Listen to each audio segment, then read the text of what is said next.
So I was really pleased to spend a month in France in spring of 2015 when my book, The Power of the Herd, came out in French translation. And since then, The Way of the Horse was just released in the French translation to publish a translation of my new book, The 5 Rules of a Master Herder. And so I would imagine that when that book comes out, I'll see if we can engage another trip to France. Writing that book? Well, it all started when I was doing a book tour for my previous book, Riding Between the Worlds. And at that time, there really weren't any extensive decks. There were a few decks where you would just get maybe a brief paragraph about what the image portrayed. But we wanted to do a more in-depth book that was covering all of the archetypes of horses and what you can learn from horses, what horses have to teach people. And so each one of the various cards, there are 40 cards, each one represents a different lesson we can learn from horses. I had certain themes that I wanted to cover in terms of lessons we learned from horses, and thought about the different kinds of concepts we wanted to cover and lessons we wanted to cover. One of the things that was interesting about working with horses is that, you know, when people often look at what you might call a divination deck, they're often, they have a positive meaning for the card and a negative meaning for the card if the card shows up upside down. And horses don't really experience the world that way, in my experience. Instead, they use negative emotions as information. They don't judge them as being right or wrong or good or bad.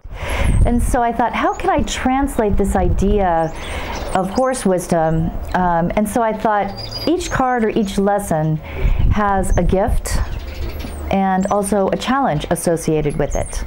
And sometimes the gift and the challenge can be present simultaneously. So rather than speaking in terms of positive or negative or good or bad, we looked at gifts and challenges, recognizing that a lot of times you may encounter the challenge first, but inside that challenge is a gift. I just think that that horse wisdom in itself is asking us not to think in terms of positive and negative, but in terms of, yes, there are hardships in life, but often it's through hardship that we learn our greatest lessons.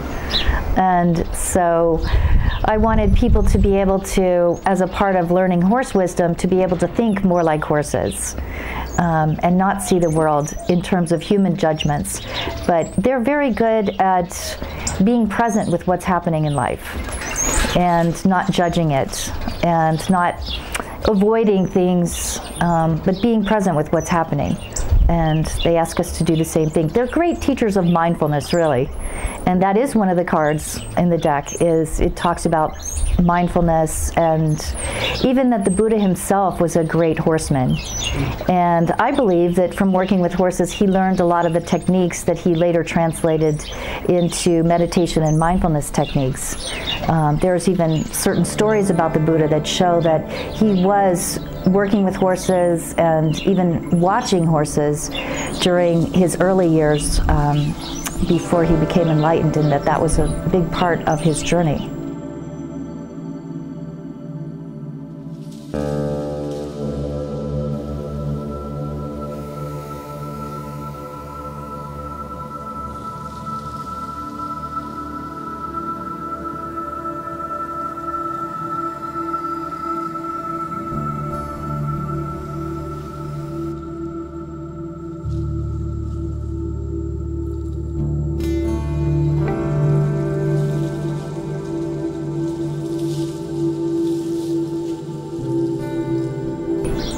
There's all kinds of ways to use them in workshops.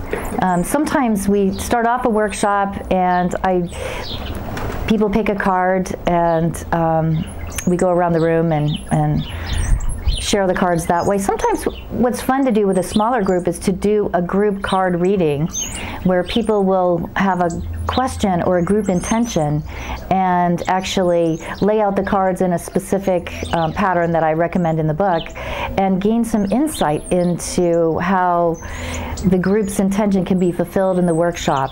And it might even direct some of the activities that we decide to engage in the workshop. And so, you know, it's really quite amazing how the synchronicity factor kicks in. People are often amazed at how relevant a specific card they pick or a specific reading is relevant. One of the things that's great about doing the 5-card reading the way I list it is that it causes you to think in a non-linear manner. It causes you to bring ideas out that you wouldn't normally. It causes you to reflect on life or the question you're asking in a way in which your normal thought processes are suspended, and you get to go deeper. You get to look at things from different angles. And that, combined with the idea that we're looking at horse wisdom, which is a non-predatory way of being in the world, that these cards often bring up amazing insights and ideas that you wouldn't really get anywhere else.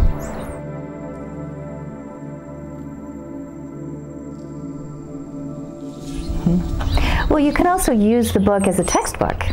You know, so whether or not you're actually using the cards, a lot of times if I'm doing a workshop where we're exploring different kinds of myths associated with horses and equine archetypes of transformation, I might assign people to read 2 or 3 different essays at night, and then the next day we can go deeper into engaging with the stories and how they relate to our lives. So often I actually make reading assignments with the book of essays. So there are various discussions in there of what kinds of information different emotions have for us, and what kinds of lessons we can learn about deeper mutually satisfying relationships. And you know, sometimes I have workshops related to leadership and power, and there are several essays in there related to different forms of leadership, different ways of looking at leadership. And sometimes, depending on the theme of the workshop, I'll even pull out maybe 10 cards and have people choose among those 10 cards, and those cards all have to do with the theme of the workshop, so they can definitely be used that way. Sometimes people decide that they want to pick a card before they do a riding lesson. They found that actually helps them. I have many friends and colleagues and clients who use the cards every day. They just pick a card every day, and it allows them to reflect before they head out to work in a way in which feels supportive and brings them maybe deeper understanding of themselves and their relationships.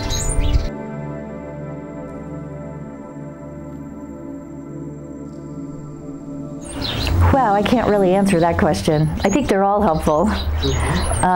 Just depends on, you know, some of the cards actually go very deep into mythic stories that have a transformational effect, you know, such as the archetype of the mare-headed goddess.